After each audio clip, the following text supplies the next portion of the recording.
2020, certainement il n'y aura plus d'élection présidentielle et on est parti pour l'instabilité dans notre pays. Il faut assumer les conséquences. Maintenant, si aucun des députés ne se présentait à l'Assemblée nationale, qu'est-ce qui se passerait? D'abord, il n'y aurait plus d'Assemblée nationale, parce qu'il n'y aurait que les députés du RPG qui ne font même pas la majorité simple de l'Assemblée nationale. Attention, le RPG n'a même pas une majorité simple.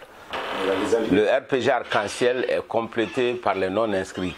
Donc, si tous les députés se retiraient, tous ceux qui sont de l'opposition, il n'y aurait plus d'Assemblée nationale. On aurait juste délocalisé l'Assemblée générale du RPG arc-en-ciel de Bouessia au Palais du Peuple. Alors, conséquence, ça créerait un vide institutionnel. Et j'entends beaucoup de gens dire, ouais, s'il y a un vide institutionnel, le président de la République peut gérer par ordonnance, il peut faire ce qu'il veut, il n'y a aucune force en présence. Ça, c'est une vue purement théorique. Dans la réalité, lorsqu'un pays n'a pas d'Assemblée nationale, le pays devient lui-même infréquentable. La pression internationale sera telle que le président de la République et la CENI seront obligés de faire rapidement des élections législatives parce que la situation est intenable. Voilà. Donc c'est un argument pour faire peur, ça ne repose sur rien, c'est impossible. Je pense que c'est un problème de fond qui appelle la conscience de chacun. Moi, j'ai été élu par les braves populations de Kankan. À l'époque, l'appareil du RPG arc-en-ciel ne voulait pas en entendre parler. D'abord, il faut se rappeler que j'étais conseiller à la présidence de la République, chargé des affaires chinoises, grosso modo. En fait, le RPG arc-en-ciel à l'époque a choisi des députés à Kankan et a soumis la liste. Les populations de Kankan se sont révoltées. Ils ont dit, mais c'est pas possible, toutes ces personnes-là qui sont alignées, nous n'acceptons pas que ces personnes représentent les populations de Kankan. Ils ont protesté, ils sont venus ici voir le président de la République pour dire on aime bien le RPG, mais on n'est pas d'accord que ces gens-là soient nos députés. C'est sur cette base que le président de la République a dit bon, allez-y choisir vos députés et soumettez-moi votre propre liste. C'est comme ça que ça s'est passé. Alors il y a les 24 villages du Batek qui se sont réunis chez le Soti Kemo de Kankan. Ils ont discuté et c'est mon nom qui a émergé comme le premier choix. Le RPG arc-en-ciel, l'appareil du RPG s'est opposé. Il y a même une délégation pour aller dissuader les gens de Kankan. Ah non, on ne souhaite pas que vous preniez Dr Kaba. Les gens ont dit, écoutez, ça c'est notre choix à nous. Ou on préfère qu'il soit le député uninominal de Kankan. Ils ont écrit une lettre au président de la République pour dire, nous souhaitons que Dr Kaba soit le député uninominal de Kankan. Et ils ont ajouté le nom des autres députés. C'est arrivé à Conakry qu'ils ont changé le choix des habitants de Kankan pour mettre un autre uninominal et mettre Dr Kaba dans la liste nationale. Voilà, je n'accuse personne. Mais ce que je vous dis, moi je suis à l'Assemblée nationale par la volonté des populations de Kankan, que je remercie de la confiance. Et donc par la volonté du peuple de Guinée. Ce n'est pas par un décret. Je n'accepte pas de continuer mon mandat sur la base d'un décret. Et d'ailleurs, moi j'ai renoncé à l'Assemblée nationale avant ce décret. Et le hic, vous faites bien de le dire, parce que c'est ça qui est la motivation de beaucoup de députés pour ne pas renoncer. Hein, ils ne veulent pas renoncer à ses intérêts personnels. Mais moi je dis ceci. Est-ce que nous allons nous rendre complices des glissements des mandats qui nous enlèvent toute légitimité lorsque l'exécutif le fera, parce qu'on aura fait jurisprudence, ou est-ce que nous allons pour une fois laisser nos intérêts personnels penser à ce peuple de Guinée pour enraciner la démocratie dans notre pays, parce qu'il n'y a pas de démocratie sans alternance et des députés et de l'exécutif. C'est très important. Le décret de prorogation du mandat des députés a été acté du côté de la mouvance. Il y a un parti de l'opposition qui est dans une campagne de concertation avec ses militants. Vous avez décidé de bouder carrément l'Assemblée, vous avez pris pris la décision de ne plus siéger, en tout cas au compte de la prorogation du mandat des députés. Quel est le message que vous voulez envoyer aux autres députés?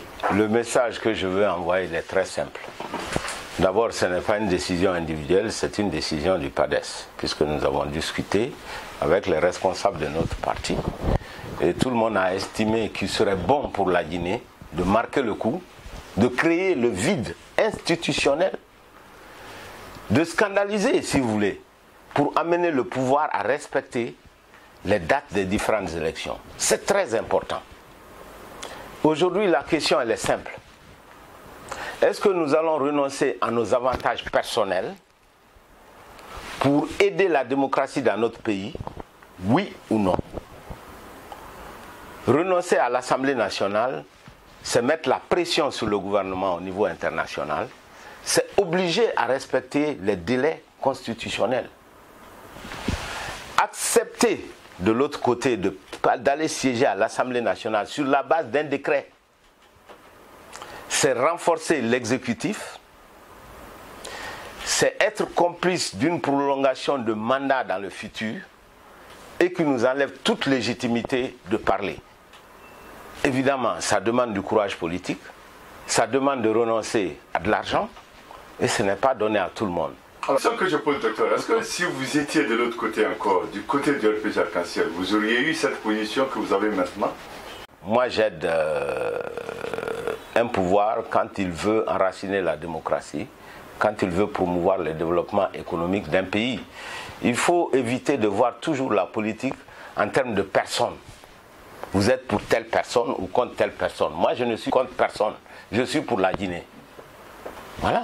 Oui, mais votre divorce avec le RPG n'est pas lié au fait que vous êtes opposé à la dictature dont on reprocherait aujourd'hui au président de la République, Dr Ousmane Kaba. Et pourtant, depuis, on reproche à Alpha Condé de diriger le pays de façon autocratique. D'abord, qui t'a parlé de divorce à la dictature? Je n'ai jamais dit ça. Non, mais on a divorcé pourquoi? Ouais. Justement, ce n'est pas lié au fait que le président de la République ne soit pas dans la logique d'enracinement de la démocratie. C'est le message. C'est exactement cela. C'est exactement cela. Vous avez totalement tort. Ce n'est lié qu'à la démocratie. Parce que pourquoi on a divorcé? Le jour où le chef de l'État s'est mis pour insulter une ethnie, pour mettre l'unité nationale du pays en péril, c'est ce jour où j'ai dit stop. Moi, Dr Kaba, je ne vous accompagne pas dans cette direction. Ce n'est pas une affaire personnelle. C'est justement parce qu'on était dans cette logique de s'attaquer au peuple de Guinée que moi j'ai dit non. Donc c'est exactement la même logique aujourd'hui. Je dis non, je ne vais pas à l'Assemblée parce que je ne peux pas cautionner l'attaque à la démocratie dans notre pays. C'est pour vous que nous nous battons. Moi j'ai 60 ans. Je peux me retirer comme tout le monde. Je peux être d'accord avec le pouvoir comme tout le monde. C'est ça qui m'arrange.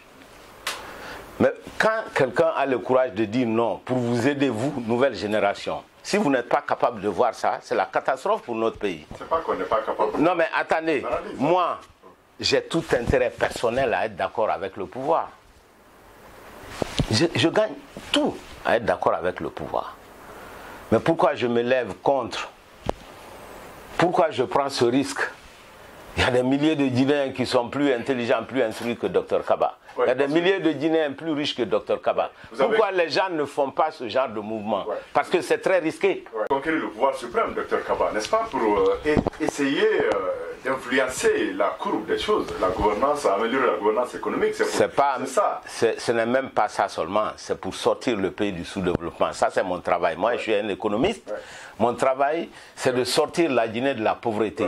Je me suis rendu compte... Vous auriez la main beaucoup plus libre si vous étiez au pouvoir, en tant que président de la République. Je me suis rendu compte que le métier de technocrate n'aboutit à rien. Chaque fois que nous donnons des conseils pour sortir la Guinée de la pauvreté, les hommes politiques font autre chose. Et c'est la raison pour laquelle j'ai décidé de faire de la politique, de conquérir le pouvoir et de sortir le peuple de Guinée de cette misère. Voilà.